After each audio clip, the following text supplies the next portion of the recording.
Selamat malam, salam sejahtera.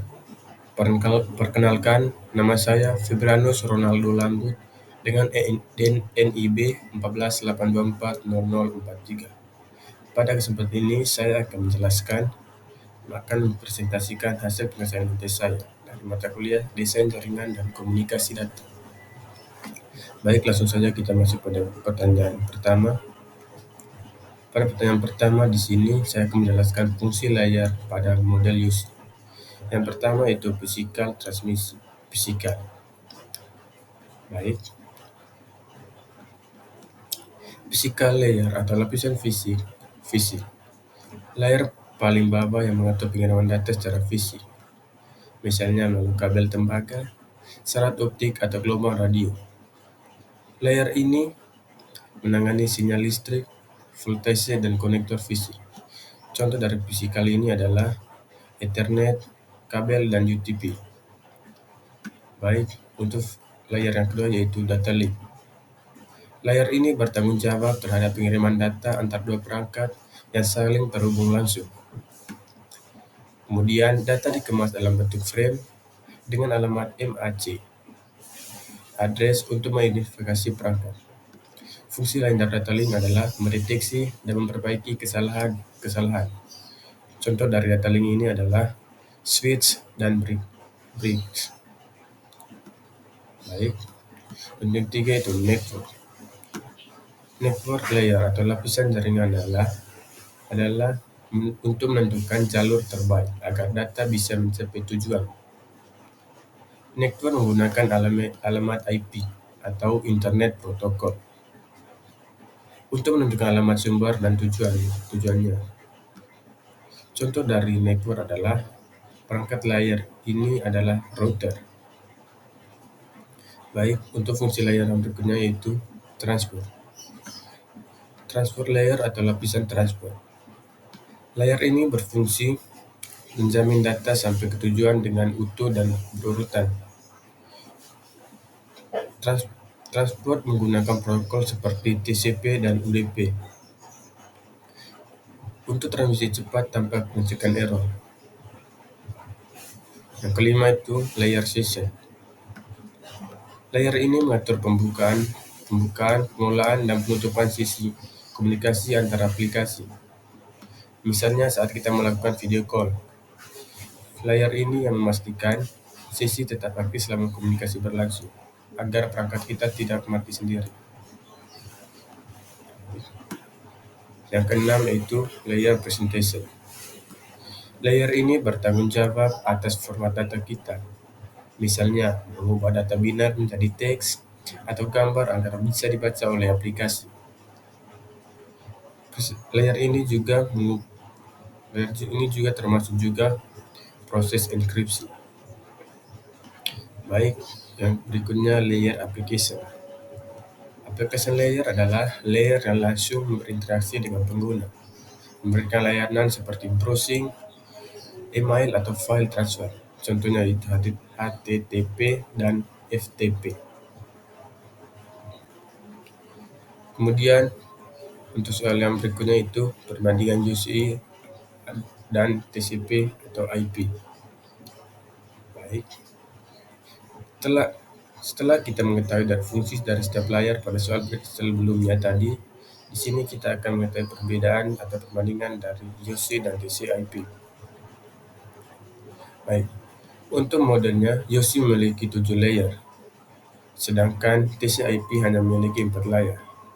TCP/IP menggabungkan beberapa fungsi UC menjadi lebih sederhana, yaitu Network Access Layer, Internet Layer, Transport Layer, dan Application Layer. Untuk perbedaan lainnya yaitu UC dikembangkan oleh ISO sebagai model konseptual, sedangkan TCP/IP dikembangkan oleh Departemen Pertahanan Amerika Serikat dan digunakan dalam dunia nyata. Kemudian UC lebih berfokus pada model referensi konseptual, sedangkan TCP/IP fokusnya hanya pada implementasi jaringan data. Kemudian TCP/IP memiliki protokol nyata seperti TCP, IP, HTTP, dan VTP. Sedangkan Ocean hanya memiliki model tidak spesifik atau referensi. Baik, berikutnya, jika saya harus memilih, saya akan pilih model TCI.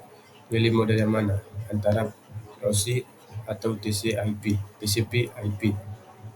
Baik, jika saya harus memilih pada dua model ini, saya akan memilih layer TCP atau IP.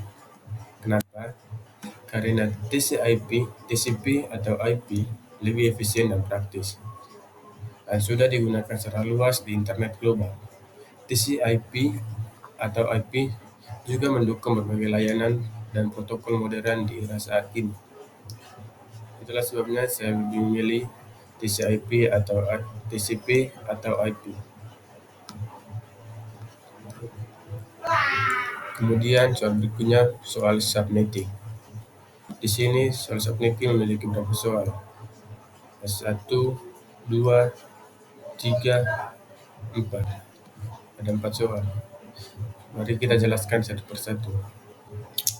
Untuk soal yang pertama yaitu diberikan alamat jaringan 192.168.yx024. Di sini soalnya menjadi 192.168.34044. Dari mana angka 34 ini? 34 ini dari angka NPM saya, angka ke-9 dan ke-10 NPM saya, atau angka NBI saya. Baik, kemudian untuk prefixnya 24 berarti 255 ada 8 bit untuk host. Baik. Untuk jumlah network pada alamat jaringan ini hanya 1, sedangkan jumlah hostnya hanya terdapat 254 host.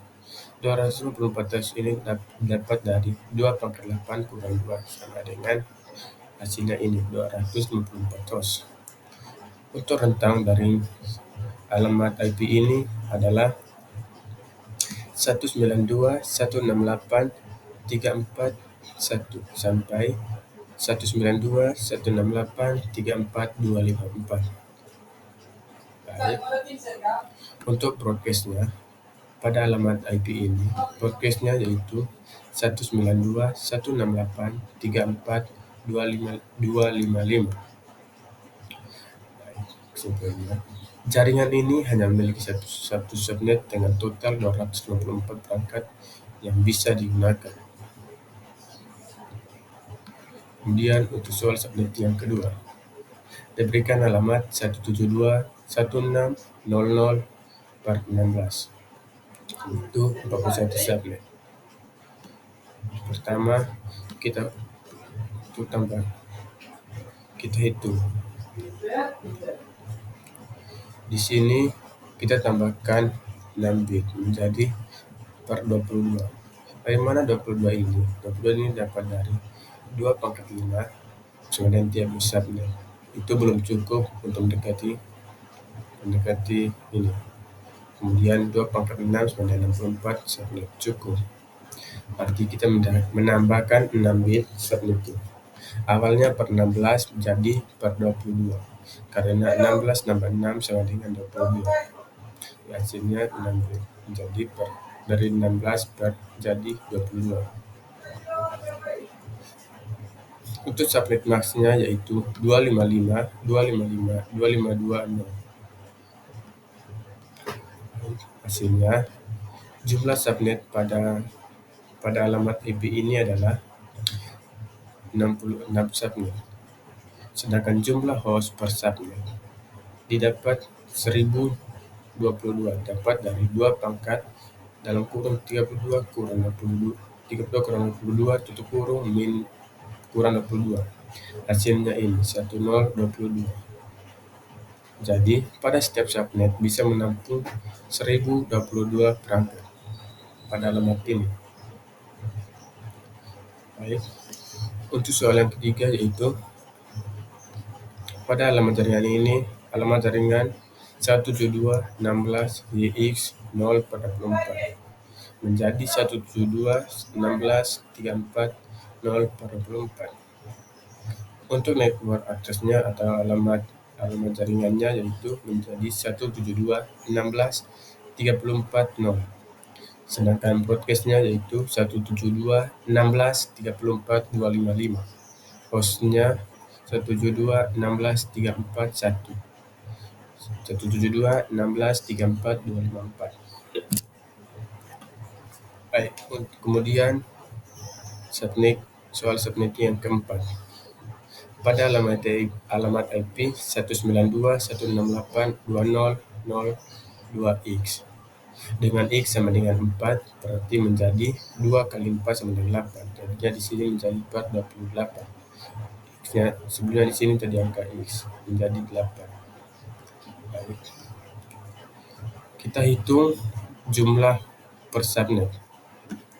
Untuk menghitung jumlah subnetnya yaitu dengan cara 2 pangkat dalam kurun 32 kurang 28 kurang 62. Hasilnya menjadi 14. Setiap subnet hanya bisa menampung 16 perangkat. Baik, sekian saja presentasi ETS saya untuk mata kuliah desain jaringan. Apabila ada kesalahan atau penjelasan saya, mohon dimaklumi.